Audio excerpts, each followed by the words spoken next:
Zask, nakakailang daw yung Oo, angatin. Kasi yung range niya, men, sakto lang doon sa spawn. Ikaw, sarili mo yung pinangtatapat mo, tas ang haharap lang sa'yo, yung Yung bulinggit. alien. O, Yung bulinggit. yung alien nung kalaban mo. So, madali lang para dito kay Zaz, ditikitan niya lang ng konti, makiklear pa rin niya regardless. Kasi di ba naging problema kanina ng Valentina and Jushin na matchup, nazo-zone out yung Lancy when in fact, dapat early game ang aggressor mo or ang mas aggressive yung Valentina. Kaya naman makikita na natin sa matchup na to in game number 2 kung magiging sapat nga ba ang mga changes na Ayun, pinakita ng TNC Pro Team para mapa-extend ang seryeng ito into a game number 3. Medyo tahimik naman ang ating Land of Dawn so far, kaya habang tahimik pa, bumili na kayo ng Edit Skin. May 30% off yan si Lancy na pa-player na tuloy. Yun na nga, nagamit na kagad niya. Tsaka napansin ko lang kapag ka pala yung Nightmare Spawn, tinatapatan ng Sakto sa flashlight. range, no? Sakto, bukod sa sakto sa range, nababawasan din yung mana ng Zushin.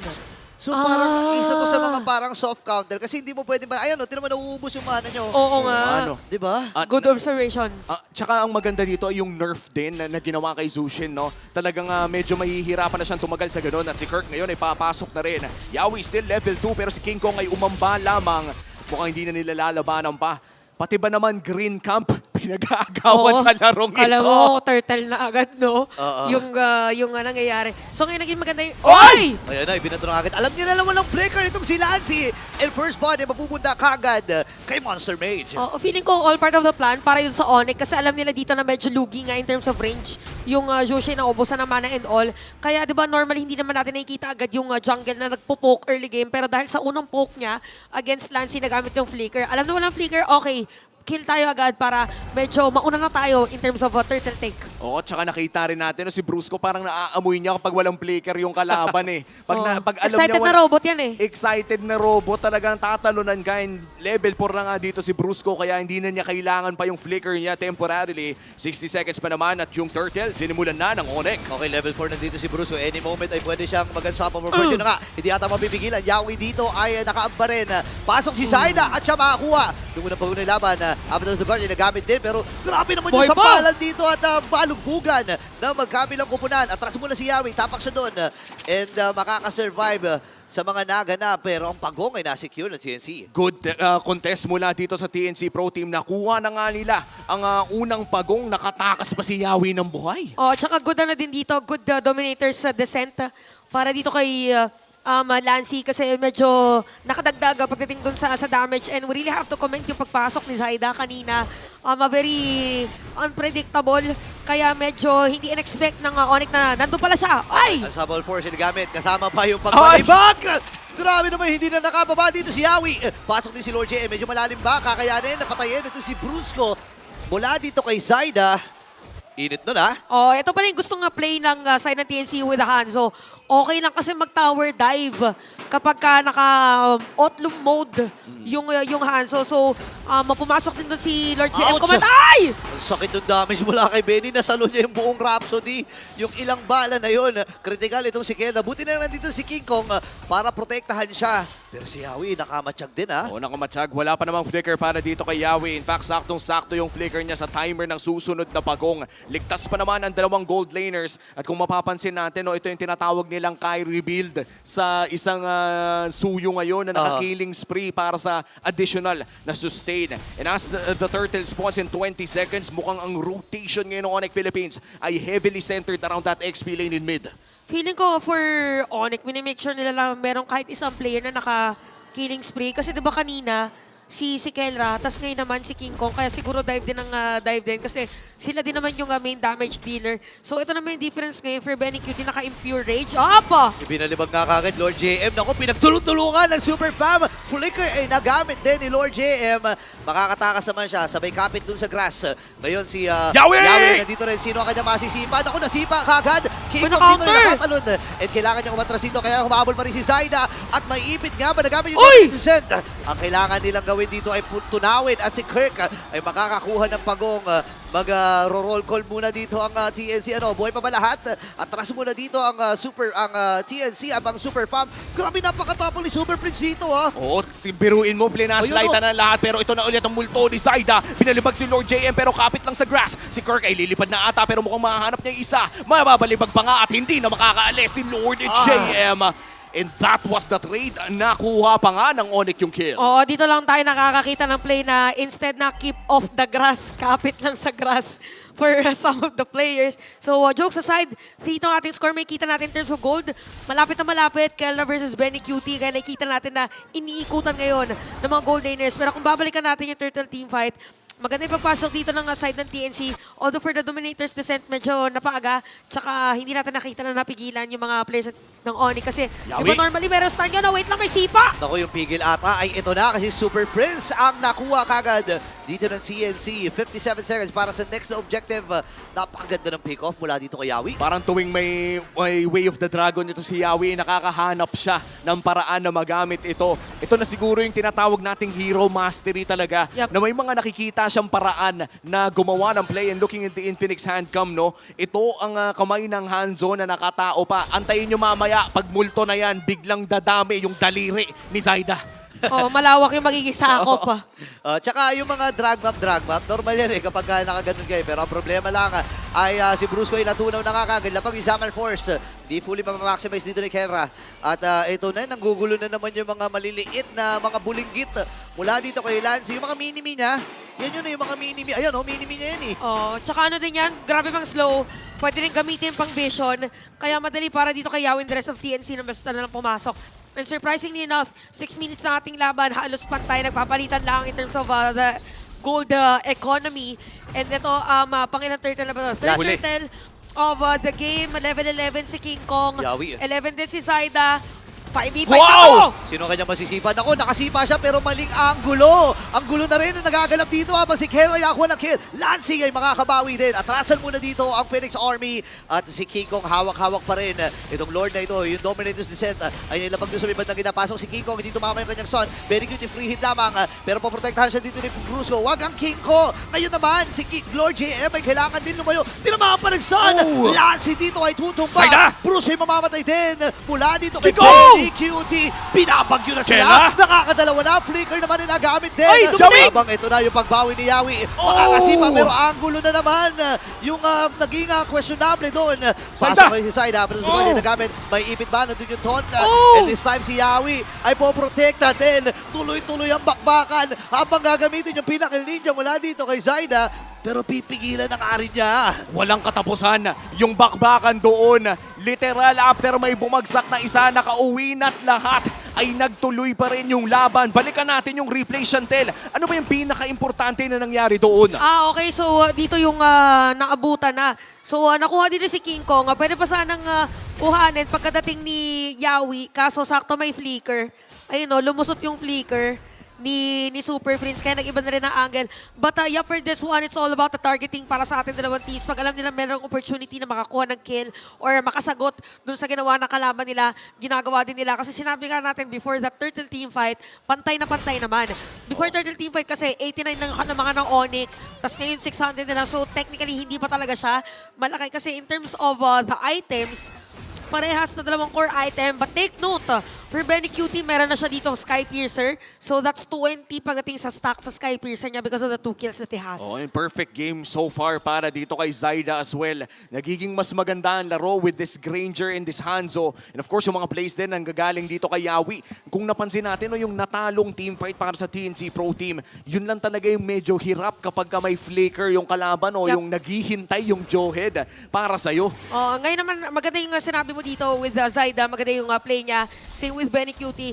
Ganun ka directly proportional na pag maganda yung naging rotation or naging early farming ng jungler mo, ibig sabihin maganda din yung magiging outcome niya for your gold laner kasi hindi kailangan na ma-compromise yung other lanes just to compensate yung naiiwan na gold for your junglers. So, nagme-make sense ngayon, 303 si Zyda, kaya 202 si Benny Cutie. At dito na nga natin makikita no, kung saan magkakatalo yung dalawang teams for the first Lord. Dahil kadalasan, dahil nga umaamba na agad ang unang Lord ng ating mga laro, ay napakalaking bagay po na makuha ito in the early parts. But kung si Freya, Yawi naghahanap ng angulo, pero si Brusco pumasok! Nakoy, naiba to na agad dito si Zyda, pero sakto yung nakap ng Lord!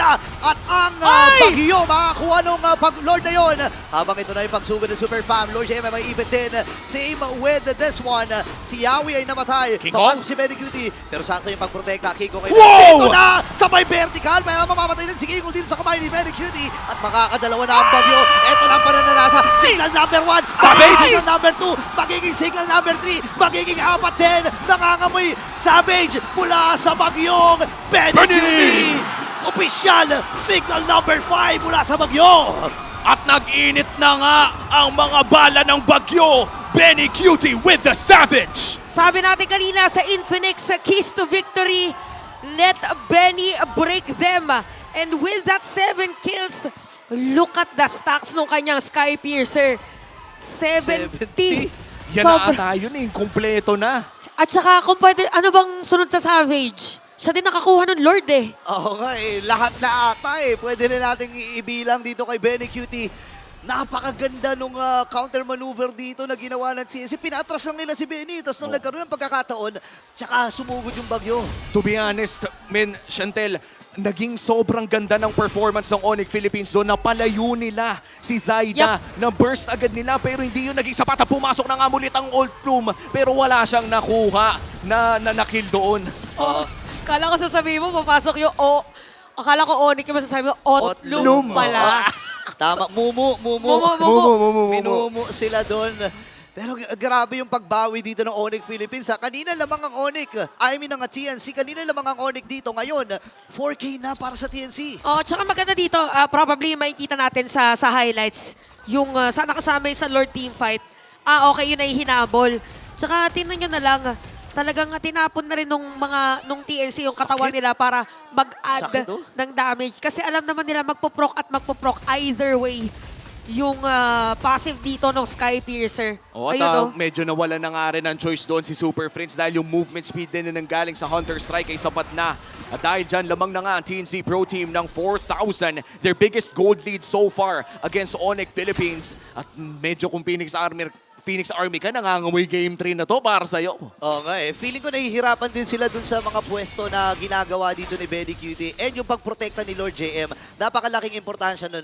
Nabibigyan niya ng space itong si Benny Cutie na hindi basta-basta matamaan ng damage or mabigyan ng damage. Kasi si Lord JM ang nagiging kumbaga siya nagiging sandbag dito. Siya lang yung nagpapasapak dito, no? Oo, tsaka si Brusco kasi hindi pwedeng masapak ng matagal.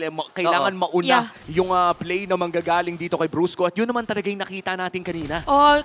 Wait. Mamaya tayo mag-experience. Okay, Ay, hindi, nanakot lang kasi nagkaroon na ng, magkakaroon ng Lord.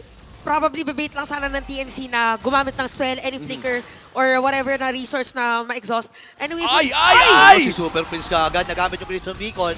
Kaya lang naiipit itong si Kirk. Napakahapdi na ni Benny Cutie, ladies and gentlemen. 8-0 and 2 na KDA. Grabe! Minulto ka na nga, binaril ka pa. Mukhang hindi tumatagal yung mga tanks ng Onyx Philippines sa damage na meron ng TNC Pro Team.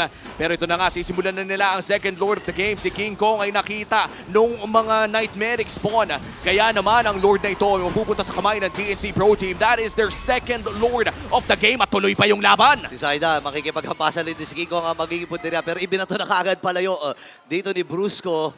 after nun, bumili siya. Bumili ng anti-bato. Oo. Anti-hagis. Oo. Sabi niya, pre, wag mo akong pigilan, pre. Siguro ang gusto nilang play nun, ang ibabato yung multo. Oo. Pero biglang na-realize nila, teka lang, wala pa pala yung anti-bato item para sa akin. Oo, kitang-kita, after na after. Anyway, kay Zyda dito meron siyang Malefic Roar. In terms of the items, kompleto sakados na naman na for majority of the players. It's already 14 minutes of the game. Lord will march in dito sa may middle lane. Ang dami kasi may ulti pa yung Zask. Oo. Super Friends! Ako si Super Prince na naman, buti na lang na-expire. Kagad doon yung Pinnacle Ninja, basag yung Torre sa gitna, Lord JM, and the rest of TNC Pro Team ay naka-ready din. Yawi, Ay! ito na nasipa na naman yung Monster Mage, pero may pagbawi din si Brusco. Tayo ba to, Saida dito, mabubuhay nga ba? Hello! Si Benny kagad ang namatay, yung damage dealer, Lord JM, pinipilit mag-base lang, kaya lang bitin na ata yung mga heroes dito mula sa TNC. Pop yung emo ni Lord JM, at hindi siya makakasurvive sa kamay ng Gold Standard. 3-1 kill score doon sa team fight. At parang ganun lang, isang inhibitor turret ang nawala sa side ng Onyx Philippines, pero mas malaki ang bawi para sa Onyx. Zaida. Silpay para kay Bruce kasi Zaida pumasok, King Kong goes down! Napaka-update, pwedeng habulin dito. Buti nilang nakaantabay si Lancy para protektahan yung katawan ni Zaida. Okay, so ito, himayin natin yung nangyari. Na-force kanina na gamitin yung Crimson Beacon ni Super Friends. Okay, so ibig sabihin nun, pag may lumapit anytime, hindi na niya magagamit. Hence yung sipa or yung crowd control nila Yawi. Kaso at that time kasi meron silang Lord. So, hindi naman natin siya masasabi unnecessary, pero alam kasi nila yung threat with Super Friends. Pero pwede sanang hindi nila pinilit kasi after nun may nag-dive pa na ilan sa mga players ng TNC. So if you're up against Onyx, medyo kailangan iwasan yung pag-overdive against them kasi pwede nga balik rin. But definitely Ayun na for naman. TNC, dito nakasira sila ng Torres agad. Ay! Ay nako, delikado ata. Naibato na nga! Ang problema ay sasabog lang. Walang buhay dito si Zaida. Alam mo yun ng Onyx Philippines. Pero nakaprotekta eh. Protekto o do mula sa TNC yung katawan ni Zaida. Kailangan talaga tikit-tikit, hindi na pwedeng may mauna, hindi pwedeng pag may kumatok ay may isa lang ang magbubukas ng pinto. Alam na natin kapag horror films na tapos kung sino man magbukas ng pinto ay siguradong mamamatay. Kaya naman for Onyx Philippines ay grupo-grupo na agad para pag pumasok dito si Zaida ay agaran palang ibaburst ng isang Brusco na may kasama na ring super family. Oh, tsaka ang dami talaga nilang kailangan i-consider dito. Kasi diba, yung Otlong ni Zaida. Tapos yung Nightmare Spawn ni... Nightmare Spawn dito ni Lancy. So, pwedeng harapin muna nila yung katawan ng mana ng Gal. Oo. Para talagang siguradong medyo lamang pagdating sa teamfight. Oh no! Si Yawi na naman ay nakatapak! Oh my God! Grabe yung naging bato dito ni Brusco against Yawi. Unang tapak pa lang ni Yawi doon sa bush na yun ay nag-flicker na agad si Brusco. And that is a massive pick-up. 25 seconds pa bago mabuhay muli si Yawi. 4v5 advantage here para sa Onyx Philippines. At sisimulan na nga ata nila yung Lord. Pero nandiyan pa rin si Benny. Zaida. Si Zaida ay nandiyan na rin. Okay, ang target niya muna dito, Super Prince. Labag yung Zaman Force dito, pero babalik sa kanyang katawan itong si Zaida. Nag-aabang lang din itong si Kirk at itong si King Kong. Kung kailan ang tamang panahon para pumasok sila. Pero nakaantabay din ng TNC ha. Oh, at mukhang mabubuhay na nga rin si Yawi. Makakaabot naman ang Cho na may kasama pang flicker. Papasok si Zaida, nahanap niya si Kirk pero medyo makuna. Ay, sakit. Makakapag-back pa naman. At tutuloy na nga ata ng Onyx Philippines ang Lord na ito. Okay, kalahati yung buhay ni Kirk dito. Papasok na nga ba ang TNC Pro Team? Pero si Kiko pa rin magtatagumpay doon sa Lord na yun. Kirk with the habit of the Guardian. Atrasa muna dito ang Super Fam. Naghahabol ang TNC Pro Team. Zaida, nagamit yung kanyang Pinnacle Ninja. Sino ang kanyang pupuntirehin? Hindi na lang dahil yung purple namang ang kukunin dito ng Phoenix Army. Okay, good adjustment para naman dito sa Onyx with this Lord. Kasi nakita nila or naalala nila yung pagkakaagaw ni Benny Cutie kanina nung Lord kahit napakalayo niya. So ang ginawa ngayon, hinarangan na nila lahat ng pwedeng tamaan nung Death Sonata or even the Rhapsody para hindi na maagaw dito ni Benny. So Onyx ngayon, they have the Lord dun sa may top lane. We have to commend yung nagawa nilang play kanina na nakuha nila si Yawi nung supposedly pupwesto lang doon sa may taas. Kaya sila yung nauna na makapwesto doon sa Lord. Now, look at the items. Isang item lang yung inaantay dito ni Kenra, pero it's already 8 minutes. Parang more on buy and sell na lang to para sa mga players. Oo, at sumasakit na nga talaga ang lahat ng miyembro ng Onyx Philippines. And with this Lord push, ay mukhang naghahanap sila ng sarili nilang inhibitor turret na makukuha mula sa TNC Pro Team. Lumit na nga ang gold lead. Kanina ay nasa 4,000 para sa TNC. Ngayon, 1,000 na lang. Konting kembo papuntang 2K, pero Zaida nakahanap na ng isa. Si Kirk ata ang pinupuntiran dito. Kakayanin ba? Nagamit kagad yung Revitalize, pero nandun yung babad mula dito kay Super Prince. Basag yung Torres sa itaas. Ngayon, may wave pa sila dun sa may bandang gitna. Pwede mag-transition dito ang Super Fam. Pero si Super Prince ay bumababad lamang din ng kanyang mga lanterns dito. And Zaida, papasok na nga. Nagamit niya yung kanyang ultimate. Si Kiko ang puntirya. Naku po, delikado. 10% kagad yung buhay niya dito. pero mabubuhay pa rin naman itong si The Beast at aatras na muna ang Super Fam. Isang inhibitor turret lamang ang nakuha ng side ng Onyx Philippines pero naging sapat ang kanilang Lord push para ma-equalize muli ang ating laro. 19 minutes in, Chantel, ano bang pwede nating ma-expect dito? Oh, talaga nga magiging crucial dito kung paano yung side push ng mga teams pagdating doon sa prior ng Lord Tech. So, heavily relying na yung mga teams natin ngayon in terms of kung ano yung next na objective, which is the Lord. So, as long as merong winning lane for any of the teams, yun yung mas may edge para gumawa ng play. Kasi pag may winning lane ka, malalaman mo agad kung sino yung de-def na doon. Kagaya niyan. Winning lane sila sa top lane, sila yung mas may opportunity na pumwesto doon sa area na yon. So, as long as continuous yung magiging clearing or pwede din naman ang gustong gawin dito ng TNC, mamaya tayo na mag-clear para pagdating doon sa Lord, walang information. So, 56 na yung stocks dito ni Benny. Nagkaroon kasi ng death kanina. 70 siya kanina, di ba? Tapos 600 plus naman para doon sa kanyang stock naman for the passive. Oh, still a perfect game for Zaida. 4-0-8 sa kanyang Hanzo. Isa na siguro ito sa mga pinakamalinis na Hanzo games na napanood natin so far sa MPL Philippines. At saktong-sakto, Evolved Lord na nga ang sunod na lalabas. At napaka-importante nito para sa TNC Pro Team dahil for the longest time in the mid to the late game ay hawak na ng TNC Pro Team ang larong ito. Sadyang nakabawi lang ang Onyx Philippines at ngayon mauuna pa sila sa pwesto ng Lord. Yawi, available ang kanyang flicker but the same could be said para sa mga miyembro ng Onyx Philippines. May info sila dito, nakita nila na nasa gitna itong tatlong miyembro mula sa Onyx Philippines. Naka-ready din ang buong koponan ng TNC. Available yung flickers. Actually, halos lahat ng spell, lahat pala ng spells sa magkabilang koponan na available. So mag-i-expect tayo ng mainit na laban dito sa Enhance Lord. Oh, all out na talaga ang laban dito. Muling ibibitawan ang Lord pero si Lord JM ay makakaalis naman sa LBM at mukhang si Yawi ay nasa may likod. Naghahanap ng play si Bruce Kong at ang kanyang mahanap pero si King Kong kinalapit. Alam niyang nandoon ang lover boy kaya naman itutuloy nila ang Lord half HP. Ay, naku, Wow! si King Kong doon. Wow. Nagamit yung flicker pero papasok si Zaida. Magiging sacrificial lang ba ito si Kirk. Available naman yung kanyang immortality. Ngayon, the second round. Round 2 dito sa Enhance Lord. Mainit-init ang laban. Oh, sobrang na-predict dito ni King Kong na ganun yung ginagawang play ni Yawi every time na merong objective. Kaya yung trajectory din ng katawan niya, papunta talaga doon sa may side. Okay, so ang ganda ng position ng Netmarix mo para lagi may patunog doon sa Lord. Ayun, sakit to. Doon Ang lagi hapdi rin. kinukuha para Ang hindi kuko. mahawakan nung kung sino bang player from Onyx kasi okay, meron Netmarix spawn. Okay, ang ganda nga no. Ayun di ba may spawn lagi? Oo, Tapos re-reset lang. Nakakainis din kasi may glowing wand na nag-re-reduce din ng healing on the side of Onyx Philippines. Pero may malaking wave ang Onyx doon sa may bandang ibaba. Medyo mahihirapan na dito ang TNC Pro Team. Si Lord JM ay kinakailanganing umalis. TNC, Rush. Yawi without the flicker. Half HP on this Lord. Itutuloy kaya ng Onyx Philippines ito? I-rush nga ba nila ito? May soft reset sila na ginawa doon. Kompleto at marami yung wave doon sa may bandang ibaba. Kailangan may mag-react. Kailangan gumawa ng paraan ng TNC. At may kita nila nagamit yung Pinnacle Ninja doon sa may bandang ibaba. Go signal ata to sa Onyx Philippines, ha? Oy! Oh, hinahanap nila. Lord JM, humaharap pa rin naman. Naangat si King Kong dito ng Lord. Half HP at mukhang hindi pa ata nila Yawi. i-all into. Yawi with the conceal play. Mababasa na naman ba? Doon sa may bandang likod. Kaya nahanap. Yun lang naiwasan pero ito na doon. Mula kay Kirk, pasok din si Yawi pero hindi siya makakasipa. Ang problema na nakuha na rin si Gerald ng mag-examine force. Si Bruce ko dito ay mamamatay din. Pop yung kay Immortality. Malalim. Nakakadalawa na yung gold standard. At si Lord JM ay kailangan umatras.